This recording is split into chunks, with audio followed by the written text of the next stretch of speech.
We now have confirmation that the $70 trillion banking industry is quietly going all in on Bitcoin. Before we get to Jamie Dimon and his $1.4 trillion Bitcoin backflip, just want to remind you guys of the other massive banking giants who have all flipped bullish on Bitcoin just this week. Of course, we know that Jamie Dimon is buying Bitcoin through MicroStrategy, but don't forget the $700 billion giant Deutsche Bank recently launched Bitcoin trading. And we also have the $1.4 trillion giant Standard Chartered also making a little bit of a Bitcoin pivot or a Bitcoin backflip.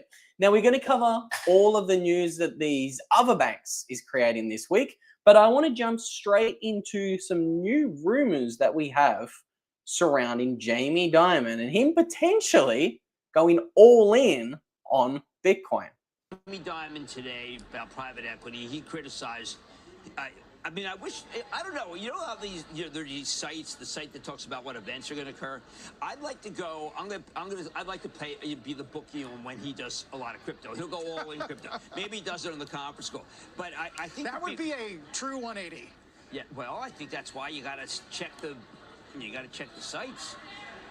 check these sites, go Robinhood. But I am looking at a world of memes that are incredibly powerful and of Bitcoin, which I think rules the roost. Okay, so there you have it. Jim Cramer on CNBC earlier this week just said what everybody's been suspecting for some time now.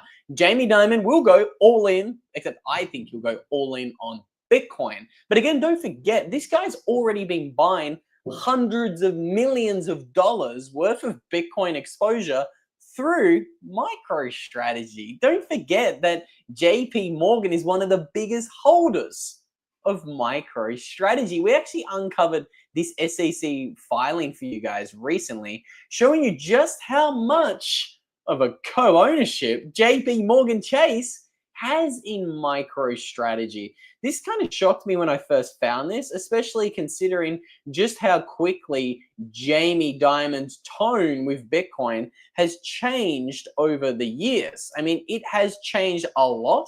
He used to say that it was a decentralized Ponzi scheme, as we can see in this article here. That's a ripper. Jamie Dimon calls all crypto tokens decentralized Ponzi schemes. Don't forget that. But it is interesting because it's even people like our good friend of the channel, Jim Cramer, openly saying that Jamie Dimon has been wrong on Bitcoin. I got a couple of more clips for you, but I want to play this one first.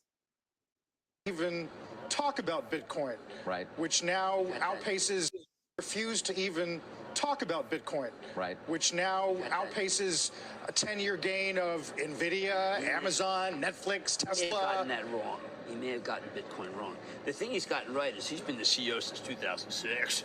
What he's gotten right is that JP Morgan's got an $800 billion market What he's got right is that next week, and that's what shareholders care about. When it comes to his predictions, I'm always happy to listen, because how can you not listen? And by the way, it's always refreshing because he actually speaks his mind in a way that many CEOs are incapable of doing. He does. That said, he's not right a lot. Okay, so Dave.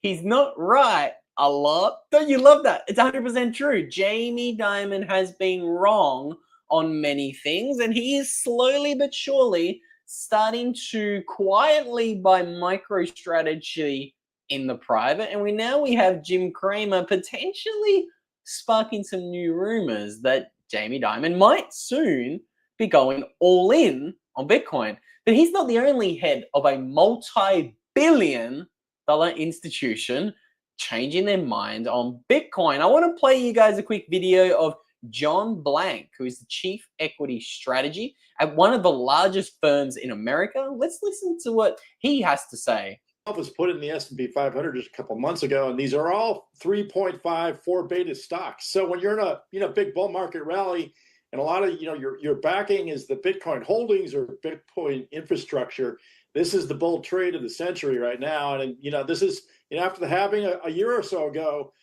this is the bull market phase for this type of stuff. So you like it? We're going up from here? I presume from what you just said we are. Yeah, I mean, the thing, Steve, this week we've got this thing called Crypto Week going on in the House of Representatives. Before we talk more about Crypto Week, again, I don't want you guys to miss what that gentleman just said. The bull market of the century. That's what he's openly saying. The bull market of the century. And I do think it's interesting he mentioned Coinbase there. Let's not forget, Coinbase is a publicly traded company.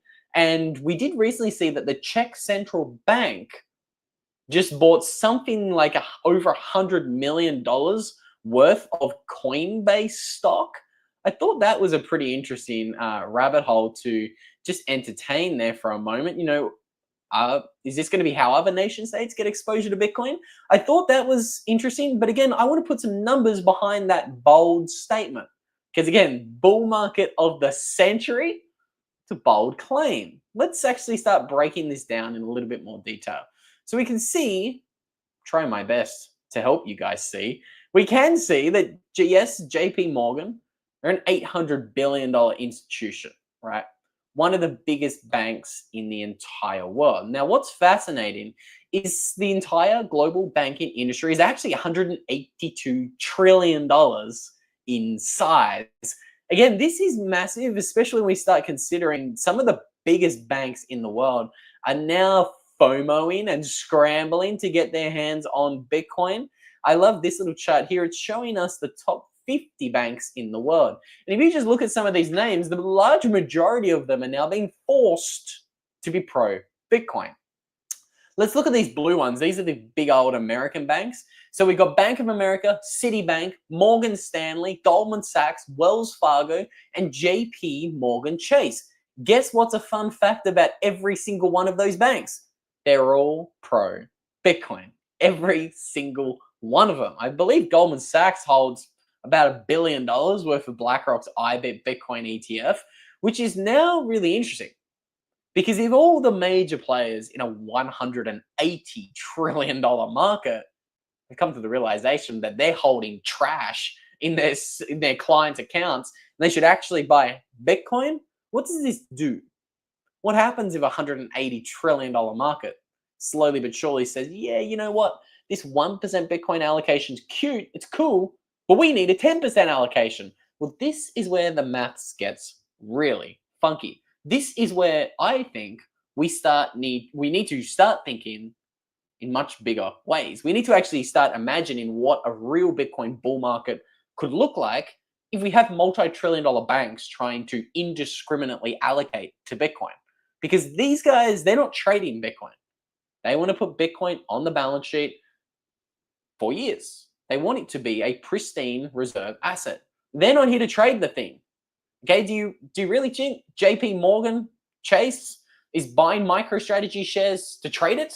Do you really think they're buying shares of MicroStrategy for MicroStrategy's business intelligence software? I don't think so.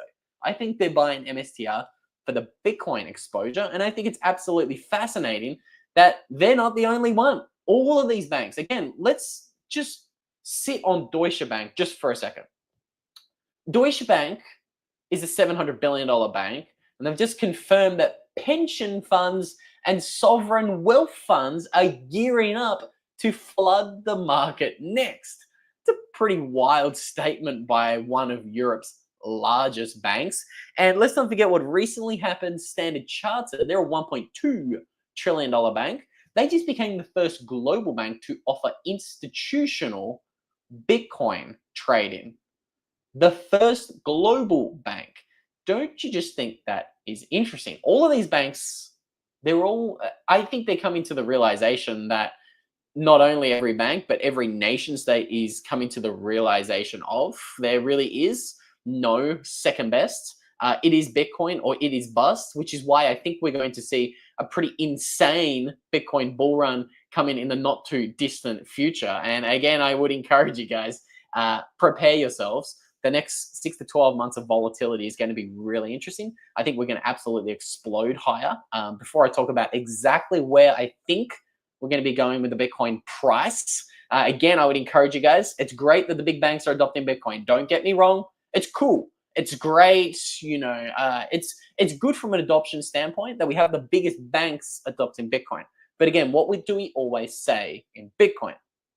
not your keys, not your coins. Again, I wouldn't be trusting Deutsche Bank or even Standard Chartered, or definitely not JP Morgan with my Bitcoin, okay? I won't be using any of these products to be actually getting liquidity from my Bitcoin. Let's not forget what happened recently. Freddie Mac and Fannie Mae. Is it Fannie Mac and Freddie Mae?